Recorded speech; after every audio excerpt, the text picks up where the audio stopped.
Supreme court, হাইকোর্টেও আমরা দেখেছি যে তাদের একটা তাদের লয়ারদের একটা তৎপরতা ছিল কিভাবে বসানো যায় বা ইত্যাদি ইত্যাদি, কিন্তু সেখানে হাইকোর্ট থেকে সুপ্রিম কোর্ট সকলেই কিন্তু স্ট্রিক্টলি বলেছেন যে এটা বসা যাবে না।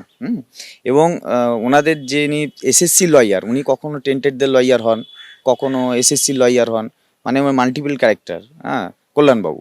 তো উনি যে এই নেক্সট যেদিন অ্যাপিয়ার করেছিলেন হাইকোর্টে, সেদিন উনি উনি এসএসসির অ্যাপিয়ার করেছিলেন এবং টেন্টেডদের বিপক্ষে বলেছেন। তার আগে আবার গিয়ে বলেছে টেন্টেডদের পক্ষে, মানে যারা টেন্টেড লিস্টে আছে। তো তারা নিজেরাও ওদের বিরুদ্ধে প্রশ্ন তুলছে, আবার আমরাও তুলছি। তো এই নেক্সট সুপ্রিম কোর্টের যেদিন লাস্ট হিয়ারিং ছিল, কল্যাণবাবু কে স্পষ্ট জানিয়ে দিয়েছেন যে আপনাকে কিন্তু এই জিনিসটা রেকর্ড করা হলো, মানে পরীক্ষায় বসা টেন্টেডদের বসার ব্যাপারটা নিয়ে উনি কিন্তু রেকর্ড রাখছেন। তো যদি এরকম কিছু ঘটনা ঘটে, আমরা শুধু এক্সপেক্ট করে এইটুকুই যে আমরা যেন বিপদে না পড়ি। তো প্রশ্ন এড়িয়ে যেতে পারেন, কিন্তু সুপ্রিম কোর্টের সিদ্ধান্ত এড়িয়ে যাবে না নিশ্চয়ই।